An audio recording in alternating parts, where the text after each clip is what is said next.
Okay, Ben, you and I have been, involved with Alpha, big part of Alpha, leading small groups. If you're watching this and you've done Alpha, let us know in the comments. That'd be fun for us. But one of the things that I've learned from leading small groups is the difference between like a good icebreaker question and a bad icebreaker question. Do you know where I'm going with this? Oh, great. Yeah.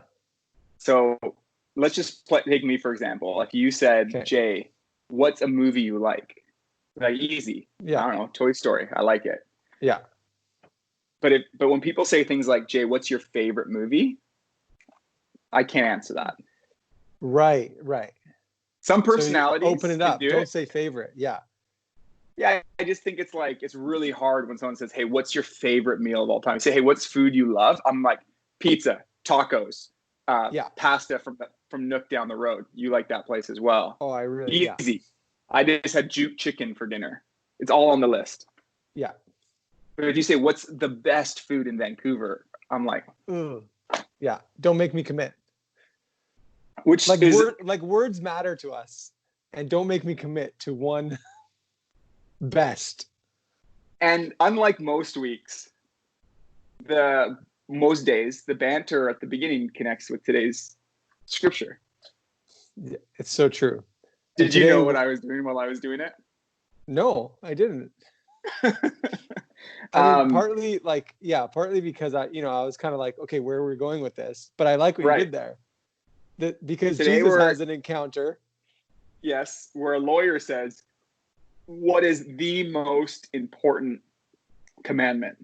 He didn't say what's an important commandment. He's like, the most. Jesus has got an answer for him. Why don't you set up the text for today and maybe walk us through it, and then we can talk about maybe what's some things going on there. Love it. Mark 12, we can jump into verse 29. After the guy asks him, what's the most important one? What's the most important commandment? And the most important one, answered Jesus, is this. Hear, O Israel, the Lord our God, the Lord is one. Love the Lord your God with all your heart and with all your soul and with all your mind and with all your strength. The second is this. Love your neighbor as yourself. There's no commandment greater than these. And then it keeps going. He says, well said, teacher, the man replied. You are right in saying that God is one and there is no other but him.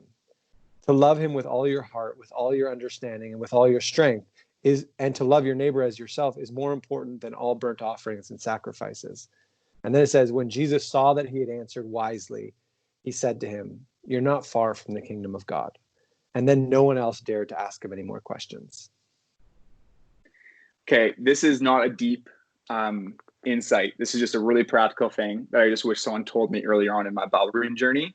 You know those little letters that show up along the way, like little tiny letters, sometimes at the end of a word. So even in verse 30, mine has like a kind of like an accented F type shape. See it. Yeah. It's like a footnote, and it's going to throw you to the bottom. In the Bible app that I'm using today, on my iPad, it has three dots. Yeah, three dots. And so, that's like a digital version of a footnote. This is a footnote that takes me to the bottom. And then all of a sudden I can see that verse 30, when Jesus says, love the Lord your God with all your heart, with all your soul, with all your mind, and with all your strength. And I guess the part before, hear, O Israel, the Lord your God, the Lord is one. He's saying Deuteronomy 6:45. So you're able to go, oh, this is where that was said before. That's what it's quoting, which is super helpful with the Bible because always sort of quoting different parts. Yeah. And then it tells you where the next one is too. Love your neighbor as yourself in Leviticus 19:18. And so Jesus is doing something really interesting here. Jesus is like he's so studied the law. He's taken time in his life to understand the law. And Ben, you were telling me earlier, how many different laws would there have been in the Jewish tradition? I'm pretty confident that the number is 613. Like in the Jewish tradition, there's 613 laws. Now, some of those came down directly from God. He said, hey, this is what I need you to do. But then I think what was happening was some of them became laws so that you wouldn't get even close to breaking the law. It was almost like so religious people they were creating laws. Be like, so you don't do this. Here's another law. Here's another law. Here's another law. And what we've seen happen so far, I think this is best understood is by looking at what's happened so far and then what's coming ahead. What's happened so far is Jesus often confronted the religious leaders who have made like obeying the nitty-gritties of the law a priority, but have missed like the heart of the law. And what Jesus says here, he says the most important thing to hear is this idea of loving God with all of who you are and loving Mhm. others as yourself, which is a massive statement. To love others as yourself is to like value, like it's like I think about how much I love my kids and like loving my Mhm. neighbors, much I love my kids, and even putting the well-being of others like before myself. It's a high command, and he's saying like this is the heart of the law.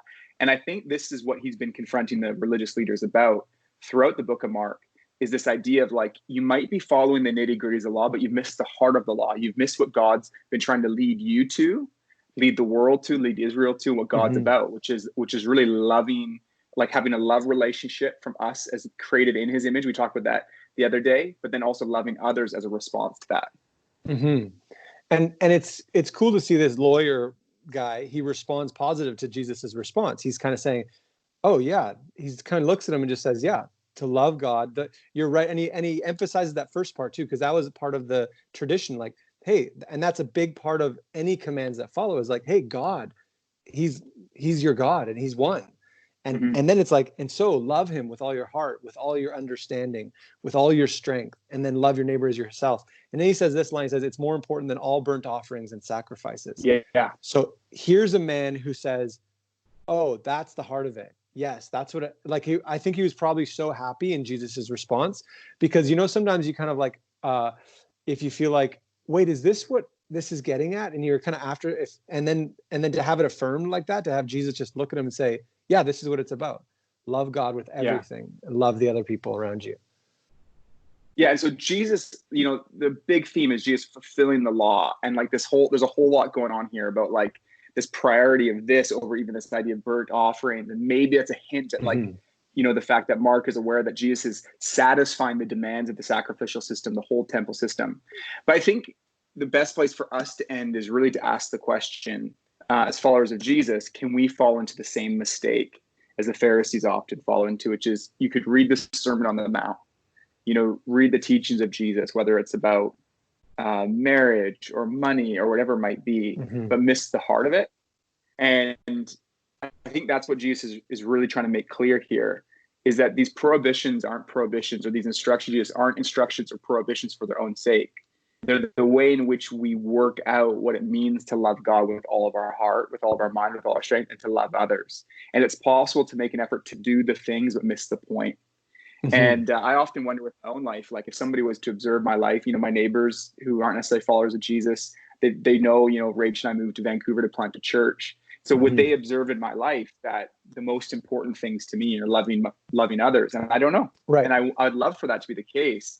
But would they be able to say, I know that the most important things to Jason is loving God and loving others. Mm-hmm. And I'm thankful for God's kindness in my life, even when I don't live into that. But as a follower of Jesus and hearing this say, I think, man, I want to be able to set that as my bullseye for life. Mm-hmm.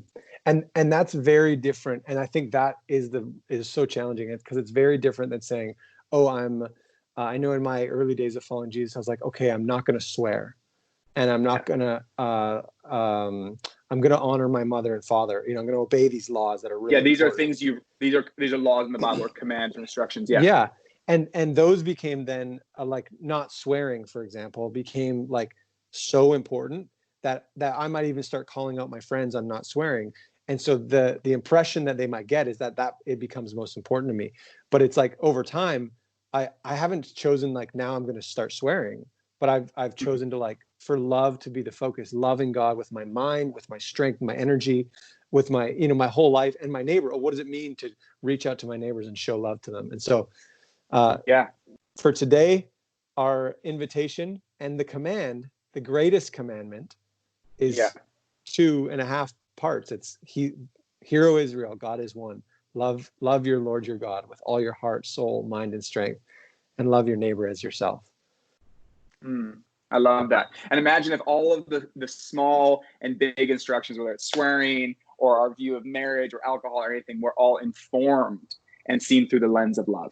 And that's like, man, I Mm-hmm. want to honor God and I want to honor others. And that becomes the motivation and fuel Yeah. behind it. It's a whole different lens on it. And it's the way in which we're supposed to understand it. Yeah. Love it. Thanks, man. Sweet. See you Talk to you tomorrow. soon.